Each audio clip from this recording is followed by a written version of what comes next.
जो मैंने पिछला वीडियो दिया था उसमें बहुत सारे लोगों ने कमेंट किया था कि साहब आप कीड़े मकोड़े की बातों में लग करके अपना मुख गंदा न करें और इनकी बातों का कोई जवाब देने की जरूरत नहीं है। आप जीडी के लिए बहुत अच्छा काम कर रहे हैं और हमें उम्मीद है कि आप आगे भी करते रहेंगे और स्वस्थ रहें, सुखी रहें।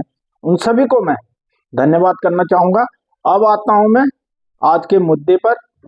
दोस्तों नमस्कार, मैं सुबेदार मेजर रमेश राम, आर्यवाद संगठन देहरादून यूनिट संरक्षक।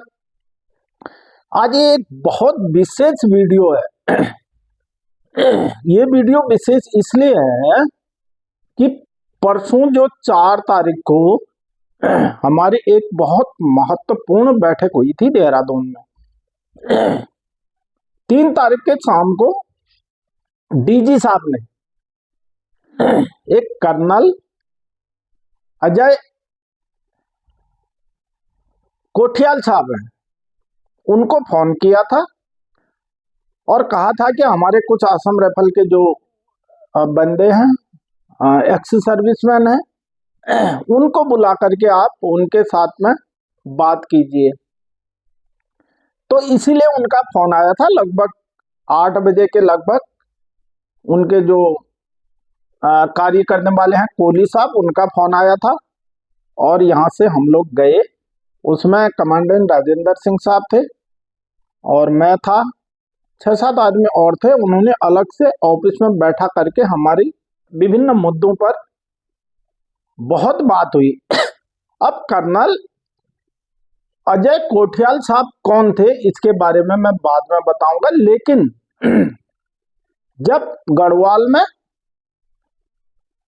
बद्रीनाथ केदारनाथ में आपदा आई थी, उस समय इनका नाम हाईलाइट हुआ था और ये चर्चा पर आए थे। उसके बाद सेवानिवृत्त होकर के इन्होंने आम आदमी पार्टी से टिकट लेके चुनाव लड़ा था। हार गए थे। आज उसके बाद इन्होंने बीजेपी ज्वाइन किया।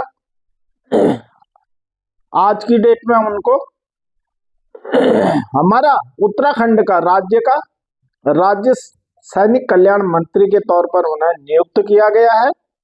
और दूसरा जो उपनल है उत्तराखंड पूर्व सैनिक निगम लिमिटेड, ये एक सैनिकों के बच्चों को और सैनिकों को, पूर्व सैनिकों को नौकरी देने वाली एक संस्था है, उसके भी वो चेयरमैन है। इसलिए उनके साथ में हमारी एक महत्वपूर्ण बैठक हुई थी और इस संबंध में उन्होंने क्या क्या कहा, उनका खास करके कार्यालय और घर बसंत विहार में है और उन्होंने खास करके आर्यवा और आर्यसा से मुद्दा शुरू किया कि आर्यसा के बारे में भी जानना चाहता हूं मैं, आर्यवा के बारे में भी। तो उनको मैंने बड़े अच्छे ढंग से ब्रीफ किया और उनको जो मैंने ब्रीफ किया था उस पर वो सहमत भी हुए और उन्होंने आगे क्या बोला क्या किया इसके बारे में मैं बताऊंगा।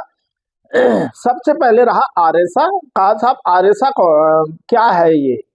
तो हमने बोला साहब ये आर्यसा जो है Assam rifle ex serviceman association के नाम से एक कार्यालय है जो एक्स सर्विसमैनों की पेपर वर्क का काम करता है और इसे डीजीआर एक मानदेय राशि की तौर पर फंड मुहैया कराता है।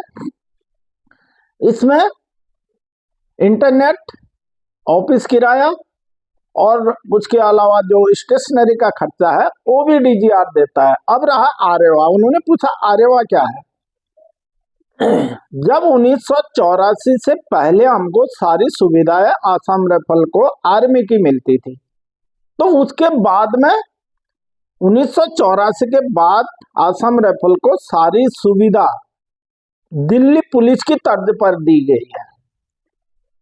तो इसमें मेरा कहना था कि साहब सबसे बड़ा नुकसान इसमें जो हुआ है ये एक जीडी वर्ग को हुआ है। बाकी ने तो अपना कोर्ट केस लड़ करके सब अपने अधिकार ले लिए हैं, लेकिन एक जीडी वर्ग ऐसा है जिसके लिए सारे ट्रेडमैन बने हुए हैं। जीडी वर्ग के लिए उन्होंने सब कोर्ट केस लड़के अपना अधिकार ले लिया है, पर जीडी के इतनी बुरी हालत है। हमारे जो इक्वल वर्ग का हमारे प्रधानमंत्री जी ने ये वक्तव्य दिया था उस अनुसार काम होगा, लेकिन उस अनुसार हमें नहीं मिल रहा है। क्यों नहीं मिल रहा है? हमारे को जो दिल्ली पुलिस की सुविधा दी गई है, दिल्ली देश की राजधानी है और आसाम राइफल जो है नॉर्थ ईस्ट के जंगलों में रह के काम करती है। अब दिल्ली की राजधानी में बैठ करके काम करने वाले को और नॉर्थ ईस्ट के जंगलों में रह करके ड्यूटी करने वाले को एक सा इक्वल पे इक्वल वर्क कैसे हो सकता है? दूसरा, आसाम राइफल को देश में ऐसी महारत हासिल कहीं नहीं है, किसी फोर्स के पास नहीं है जो इंसर्जेंसी की लड़ाई और आम वार में भी आसाम राइफल ने सबसे ज्यादा विजेता पदक लिए हैं, शौर्य सम्मान लिए हैं और सबसे ज्यादा बड़ी कुर्बानी अगर किसी भी अनकन्वेंशनल और कन्वेंशनल वार में अगर कुर्बानी दी है तो वो आसाम राइफल ने दी है। मैंने बड़े अच्छे ढंग से उनको कहा तो उन्होंने कहा कि आर्यवा कैसे बन गया फिर, जब ये आसाम राइफल 1965 तक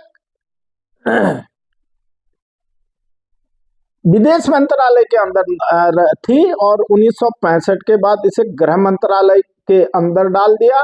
इसका जो प्रशासनिक अधिकार है ये रक्षा मंत्रालय के कंट्रोल कमांड ऑपरेशनल सारा रक्षा मंत्रालय के अंदर है और इसके जो एडम बंदोबस्त है वो सब गृह मंत्रालय करता है। इसलिए हम कभी भी आसाम राइफल का कोई भी मुद्दा उठता है तो सॉरी गृह मंत्रालय कहता है कि तुम तो ड्यूटी तो उनकी कर, काम उनका कर रहा है, वो तुम्हें देखेंगे। लेकिन अगर हम डिफेंस में कहते हैं कि भाई तुम तो इसके अंदर हो। इसलिए इन सब कारणों को लेकर के आर्यवा का जो संगठन को बनाया और इसकी उत्पत्ति हुई इसको लेकर के हुई। इसके संस्थापक हमारे सूबेदार तुलसी नायर साहब हैं जो साउथ में रहते हैं और उन्होंने एक छोटे से संस्था के तौर पर इसे खड़ा किया था। इसके जो सलाहकार थे उस टाइम में हमारे पूर्व general first DG Sushil Kumar साहब थे, उनकी सलाह पर यह संगठन को खड़ा किया गया था। और इसके जो चेयरमैन हैं जनरल BS कार्निक साहब हैं और अभी वो एजेज हो चुके हैं, उनकी काफी उम्र हो चुकी है, लेकिन फिर भी वो इस संगठन के लिए काम कर रहे हैं। और इस संगठन ने एक्स सर्विसमैनों के उत्थान के लिए बहुत अच्छा काम किया है। CIT की सुविधा इस संगठन ने दिलाया और उसके बाद ECHS कार्ड जो दिलाया, कोर्ट केस लड़के हाई कोर्ट में कोर्ट केस लड़ा, उसके बाद सुप्रीम कोर्ट में कोर्ट केस लड़ा, सुप्रीम कोर्ट में कोर्ट केस जीतने के बाद तब ECHS की सुविधा हमको मिली, इस संगठन ने दिलाया। और इसके अलावा कई ऐसी सुविधाएं हैं, जिन अनगिनत सुविधाएं हैं जिन्हें हम गिनती नहीं कर सकते हैं। और आज भी ये जो पिछले कम से कम 8 साल से ड्यूल कमान का केस चल रहा है तो ये यही संगठन लड़ रहा है। तो इसमें उनका कहना था कि साहब ये ड्यूल कमान का जो केस लड़ रहा है तो इसको वन साइड क्यों नहीं हो रहा है, इसमें सिक्योरिटी का क्या मुद्दा है। इस विषय में मैं खास करके हमारे जो बड़े बड़े नेता हैं RSS से लेकर के गृह मंत्री महोदय है और प्रधानमंत्री महोदय है, इनसे भी बात करूंगा। तो इसमें मैंने कहा सर ठीक है वो वहां बात करेंगे, लेकिन ये गृह मंत्रालय के अंदर से ज्यादा इसका मुद्दा है जो नेशनल सिक्योरिटी अजीत डोभाल साहब है वो इसके, क्योंकि ये नेशनल सिक्योरिटी का तो कोई इश्यू नहीं होता है, कोई मामला ही नहीं है इसमें। आसाम राइफल रक्षा मंत्रालय के अंदर काम कर रही है और न इसमें कोई फाइनेंशियल प्रॉब्लम है, क्योंकि अलग से आसाम राइफल का फाइनेंशियल बजट जो आता है अलग से आता है। लेकिन ये सब जो है दोहरा नियंत्रण ये समाप्त होकर एक मंत्रालय के अंदर आना चाहिए। तो उन्होंने आश्वासन दिया कि इस संबंध में आपके जो DG साहब हैं वो बहुत अच्छे काम कर रहे हैं और इसमें उनको मैं भी मदद करूंगा जितना हो सकेगा। और अच्छी बात है कि हमारा आपस का भाईचारा बढ़ेगा। और इसके उपरांत हमारी बात हुई कि जो भी आसाम राइफल का जो भी हमारे एक्स सर्विसमैन है वेटरन है उनको उत्तराखंड में पूर्व सैनिक का दर्जा नहीं है, यानी 2012 से पहले था, कांग्रेस की सरकार ने इसे खत्म कर दिया था। तो यहाँ पर जो है वो अभी ओपनल के चेयरमैन भी है, इसलिए ये मुद्दा भी काफी लंबा चला और इसमें भी हमारी बात हुई। तो ये काफी अच्छी बातें हुई, 2 घंटा 2.5 घंटा तक मैंने उनको खास करके आरएवा और आसाम राइफल की प्रॉब्लमों के बारे में विस्तार में बताया। अब उनका कहना है कि सर यहाँ पर बहुत अच्छा माहौल है वहां पर, क्योंकि वहां इतने जो बसंत विहार है उसमें जो पूर्व आर्मी चीफ चौहान साहब थे, उनसे लेकर कई सेना प्रमुख से लेकर कई बड़े बड़े आर्मी से अधिकारी जिन्होंने आसाम राइफल को कमान किया है वो भी वहां पर है। इसलिए ये बातें हमारी जो वहां तक पहुंची है, वहां तक जाने का रास्ता डीजी साहब ने हमारा बनाया, इसके लिए हम खासकर डीजी साहब को ही धन्यवाद करेंगे। उसके बाद हम डीजी साहब के मम्मी पापा को भी मिले थे और ये बात में बताऊंगा, टाइम भी हो रहा है, ज्यादा न कहकर मैं यहीं पर समाप्त करना चाहूंगा। और दोस्तों ज्यादा से ज्यादा वीडियो को शेयर और सब्सक्राइब, एक ही चीज मांगते हैं आपसे कि सब्सक्राइब, ज्यादा से ज्यादा सब्सक्राइब करें। धन्यवाद। जय हिंद, जय आर्यवा, जय आसाम राइफल।